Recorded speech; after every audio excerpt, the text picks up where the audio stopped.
Olha, primeiramente, antes de mais nada, antes de deitar nos louros do Manchester City, eu queria dividir com vocês a alegria e a honra e, sei lá, cara, quase que a incredulidade de viver um jogo desse nesse estádio. Eu já estive aqui antes, a trabalho, em 2019, pelo Liverpool, e a minha luz acabou de terminar a bateria, mas tudo bem. Eu estive aqui, Liverpool, Bayern de Munique, o Liverpool venceu. Mas sei lá, cara, eu lembro que eu curti pra caramba e tudo mais, mas tem muito tempo, relativamente falando. E a minha memória, ela não é das melhores. Então hoje foi como se fosse a primeira vez. Hoje eu me lembro como foi. Daqui a 4 anos talvez eu já precise de uma outra, terceira vez para ter essa experiência, né? Mas de qualquer forma, sendo a primeira ou a segunda de fato, cara, esse estádio é lindo. Pô, olha esse cenário, cara. Olha isso aqui, cara. Pô, é coisa de maluco. E essa torcida é uma torcida que empurra, tem músicas legais, pô, mosaico na entrada do time em campo. E o jogo foi bom. Cara, o Bayern de Munique criou oportunidades suficientes, ainda no primeiro tempo, para ameaçar a classificação do Manchester City, que parecia garantida, ou a caminho de ser. Eu lembro agora de memória, que eu já repito, né? Não é das melhores, mesmo a recente. O Sané saindo na cara do Ederson e jogando do ladinho daquela trave, e eu estava atrás daquele gol, o gol que o Haaland marcou, não o gol que o Haaland desperdiçou o pênalti. Foi pertinho da trave, do pé da trave. O Sané perde aquela chance. O Bayern cria outras oportunidades que ou passam raspando na cabeça do Choupo-Moting, ou enfim, por algum desencontro ou outro, não se concretizam em gol. E é claro que isso vai minando minimamente a confiança do time, né, cara? E aí sai, antes do pênalti, né? Teve o susto do Manchester City, que foi a expulsão do Upamecano, que foi revertida pelo impedimento do Haaland. Eu já senti que aquilo deu um susto no Bayern de como, cara, qualquer detalhe que não vá nos planos de uma atuação absolutamente perfeita resolve essa parada para o Manchester City, né? E a expulsão seria isso. E o pênalti também seria isso. Toque na mão do Upamecano, que enfim, acabou sendo o vilão do Bayern nessa eliminatória, apesar de fazer uma grande temporada até a partida em Manchester, né? Cara, a Liga dos Campeões é muito cruel, mas enfim. Mão, amarelo para o Upamecano, e eu digo amarelo porque eu acho que isso pesa mais adiante na partida. E o Haaland isola.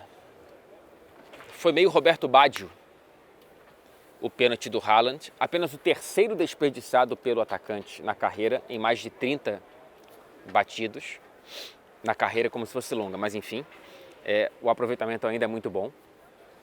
Eu senti que, acho que o Goretzka conseguiu bagunçar um pouco o psicológico do Haaland naquele momento, que acho que entre a marcação e a cobrança passaram-se mais de 2 minutos, o Bayern conseguiu esfriar um pouco aquele lance, enfim, o Haaland desperdiça.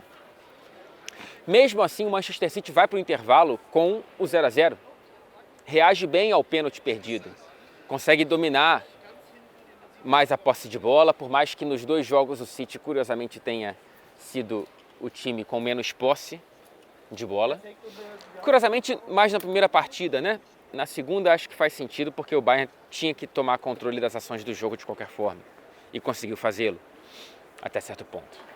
Na segunda parte, o City vai esquentando mais o jogo, esfriando mais o jogo, valorizando mais os minutos, esticando mais o que era possível esticar para tirar do Bayern algum ritmo. E aí, cara, a gente tem o gol, né? A gente tem o gol antes do gol do Haaland, inclusive, eu vou me lembrando e vou me corrigindo. Ele perde uma chance cara a cara, né? O que não é normal para ele. Ele sai na velocidade, a gente já viu 300 mil gols do Haaland nesse cenário, e aí ele vai lá e joga fraco nas mãos do Sommer. Ali eu pensei, cara, o Haaland não tá legal hoje. Alguma coisa, o pênalti perdido, agora essa chance. Evidentemente, a gente sabe que ele teve a terceira convertida, driblando o Upamecano, que lembrou o Boateng naquela do Messi. E aí eu faço a ponte com aquele cartão amarelo. Eu acho que o Upamecano tentou não fazer a falta para não ser expulso, ou eu estou viajando, não sei, mas eu senti que houve algo no cálculo ali, talvez no subconsciente do zagueiro, mas ficou feio para ele. Ainda não vi o replay, mas eu estava atrás do gol e vi de cara. E aí o Haaland sai fazendo assim para a torcida do Bayern, enfim, botando mais fogo ainda nessa eliminatória. E aí eu tenho alguns dados para passar do Haaland aqui. Primeiro, que eu acho que talvez seja o mais marcante para a gente, por ter um parâmetro mais recente, o Haaland chegou a 13 gols no mata-mata da Champions. É o mesmo número que tem Suárez, é o mesmo número que tem Neymar. 22 anos. O Haaland é o que mais rapidamente e enquanto mais jovem chegou às marcas de 15 gols na Champions, não só mata-mata, Champions, 20, 25, 30 e agora 35. Superando como mais jovem o Mbappé e superando como mais rápido o Van Nistelrooy. Ele, agora com 35 gols na história da Liga dos Campeões, ele empata com o Cavani e está a 5 do Mbappé, que é menos jovem do que o Haaland, como sabemos. E na temporada, enfim, na Champions, nesta temporada, ele tem 12, artilheiríssimo, o dobro do Vinícius, que acho que é o segundo ainda vivo na competição. Inclusive vão se encontrar, mas isso daqui a pouco eu falo rapidamente. Na temporada são 48 pelo Manchester City, em 41 jogos. Cara, é inacreditável o que o Haaland vai alcançando, mesmo num jogo em que ele desperdiça mais do que converte. No fim das contas, ele desperdiça 2 chances claras e converte uma delas, a terceira. Mas mesmo assim, enfim, os números são os números e o Haaland consegue confirmar o próprio absurdo que é a existência de um jogador tão prolífero com tão pouca idade. E aí, cara, enfim, dali em diante o Bayern de Munique consegue algumas chances, consegue o pênalti convertido pelo Kimmich, se não me engano o primeiro pênalti batido pelo Kimmich. Tem uma chance mais pro fim do Mané, mas enfim, cara, quando o empate vem, já era muito tarde para o Bayern criar qualquer esperança, né? Qualquer faísca de vamos fazer uma história absurda aqui. E aí o Manchester City consegue essa classificação num jogo que foi perigoso, num jogo que confirma que mesmo numa fase muito ruim, o Bayern de Munique é um time muito perigoso, tanto é que o Bayern consegue criar chances que não é normal você ver qualquer time criando contra o Manchester City. Não foi normal nesta temporada, pelo menos, ver o Liverpool criando isso. Tudo bem, ok, o Liverpool não está tão bem. O Arsenal não criou isso na primeira partida em Londres, da Premier League. O Manchester United, enfim, o Bayern conseguiu dominar o Manchester City. Tudo bem que ele estava jogando com uma vantagem de 3-0, ok. Mas acho que confirma as qualidades que esse Bayern ainda tem, mesmo nessa fase esquisitíssima e que agora só resta a Bundesliga para jogar até o fim da temporada. E também alguma casca do Manchester City que passa a sobreviver a momentos muito delicados em que, em detalhes tão justos, geralmente via a Champions escapar para o adversário e não para si.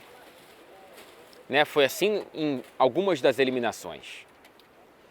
E dessa vez, tanto lá em Manchester quanto aqui, nos detalhes, o Manchester City viu o vento soprar na própria direção, a seu favor. E eu acho que isso tem, claro, por mais que você goste ou não, o fator sorte, que é muito presente no futebol, especialmente em competições de mata-mata. E tem o fator da experiência dos jogadores, né? De não se abalarem tanto com pequenos momentos negativos e etc e tal. Ok, esse jogo passou, agora o Manchester City tem mais 2 finais, né? A semifinal da FA Cup, que deve ser algo relativamente ok para o City, Sheffield United no sábado, jogo único em Wembley, e depois, claro, na quarta-feira, Arsenal pela Premier League, jogo em Manchester, estaremos lá. Mas o que eu quero falar aqui para fechar esse vídeo, que está ficando um pouco longo e peço desculpa por isso, é o Real Madrid. E aí, cara, eu não quero fazer uma análise neste momento do que eu espero que seja o jogo, porque ainda tem um tempinho para que esse jogo aconteça. E semanas em futebol podem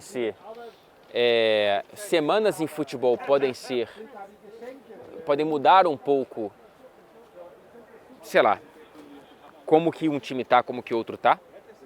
Podem haver lesões, podem haver outras questões, tanto lá quanto cá. O fato é que no jogo de ida o Militão não está por suspensão, né? Eu acho que isso é um fator muito importante, dado que o Militão vem jogando nessa temporada e especialmente o que ele jogou contra o Chelsea nas 2 partidas em Stamford Bridge. Então, cara, assim, o que eu quero dizer agora, o que eu consigo projetar agora e o que me dá vontade de projetar nesse momento com algum nível de conforto é que é um presentaço para mim, para vocês, para quem gosta de futebol, para quem está animado com essa Liga dos Campeões, porque é de um lado Real Madrid e Manchester City. Numa temporada deu City, agora na passada deu o Real Madrid nas circunstâncias que a gente sabe já quais foram. E do outro lado o Clássico de Milão. Então assim, que semifinais. E vai ser muito, muito, muito, muito interessante ver como que o Manchester City vai encarar o Real Madrid, jogando a primeira lá no Bernabéu. Qual o peso dos traumas do Rodrigo e do Madrid naquele mesmo estádio? Qual o peso da sede de vingança? Qual o peso de Haaland? Qual o peso da ausência de Militão? Eu estou muito curioso e estou muito animado e com muita expectativa, por mais que a gente saiba que exista uma chance considerável de eu, mais uma vez, dar passos no meu coringar por conta do Real Madrid, na Liga dos Campeões contra times ingleses. É isso, minha gente. Já me fiz demasiado longo aqui. Finalizo sugerindo que, se você puder, dá uma olhada nas redes sociais da TNT Esportes. Eu entrevistei o Pepe Guardiola, entrevistei o Rubem Dias depois da partida e acho que foram entrevistas minimamente ok. Um abraço, obrigado pela paciência acima de tudo mais uma vez e eu deixo vocês com esse cenário. Valeu!